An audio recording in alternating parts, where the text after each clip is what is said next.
Assalamu alaikum, dear students. Today in this lecture, we are going to discuss continuity of some trigonometric functions.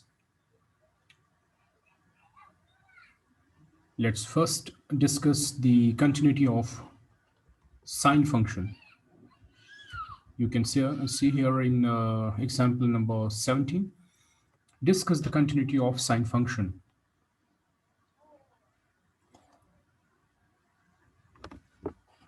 To do so, we know that limiting value of x tends to 0 sine x is equal to 0. This limiting value is clear from the graph of the sine x. Okay, so now how to prove it?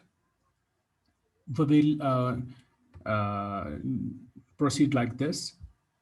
We observe that f of x is equal to sine x. It is defined for every real number, and c be a number. It be any number in the domain of definition of sine x. Let's suppose that x is equal to c plus h. If x tends to c, then h tends to 0. It's okay.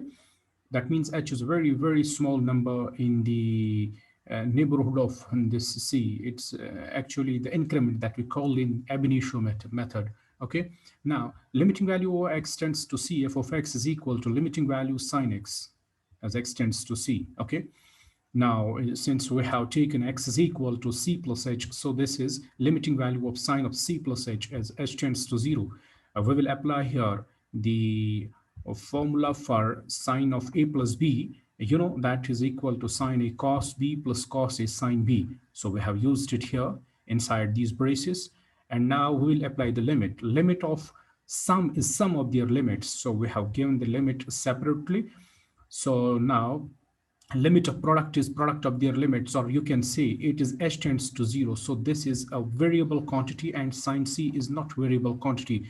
Okay, and cos c is not variable quantity. If we will apply h tends to 0, you see here cos 0 is equal to 1. So it is sine c into 1, that's sine c, plus cos c into sine 0 will be 0. So it is plus 0, and addition of these two is equal to sine c.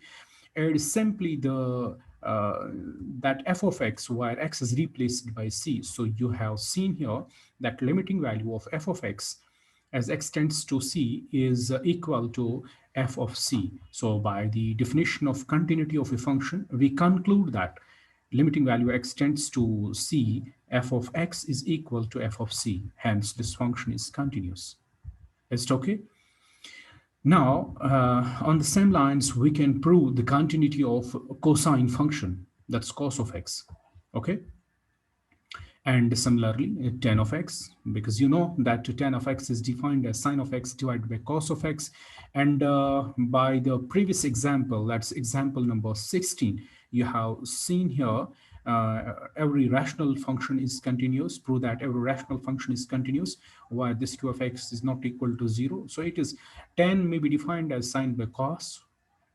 So tan is continuous at all those points. So while cos of x is non-zero. Is it okay?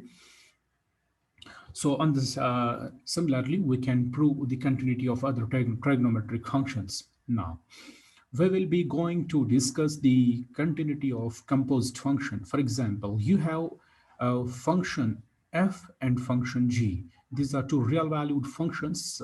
We will prove that f of g, the composition of f and g, that's also continuous at c.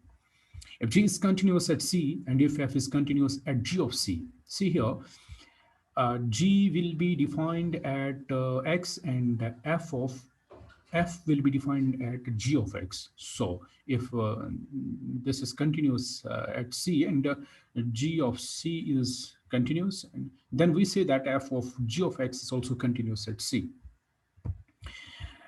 With the help of this theorem number 2, we can prove some composite functions, continuity of composite functions like this here in example number 19. F of x is equal to sine of x squared is a continuous function. We have to prove this. So how to prove this? It's very simple. We will take one function as g of x is equal to sine x and next function h of x as x squared. So their composition may be defined as f of g of x. So here we have taken it as g and h. It is g of h of x. So g of h of x will be sine of x square. Okay, hence composition of two continuous function is a continuous function, so it is continuous.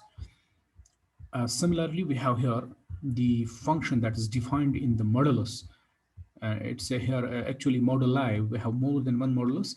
So this is our x is a real number is continuous function. We have to prove this is continuous function. See here example number 20.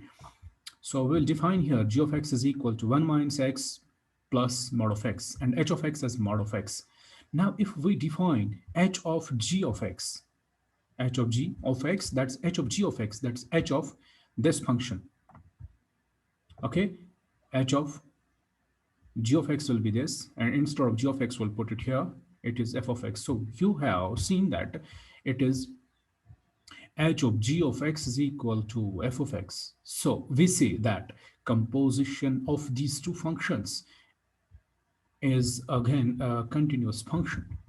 Okay, so on the same lines you may see there's some questions here in exercise number 5.1. I hope that you can solve these questions. If you have any query or any question regarding the continuity of such a functions, you can ask in the comment section. You can ask in the comment section, and you are welcome to ask these questions in the WhatsApp group also. So have a nice day. Thank you for joining the class. Thank you once again.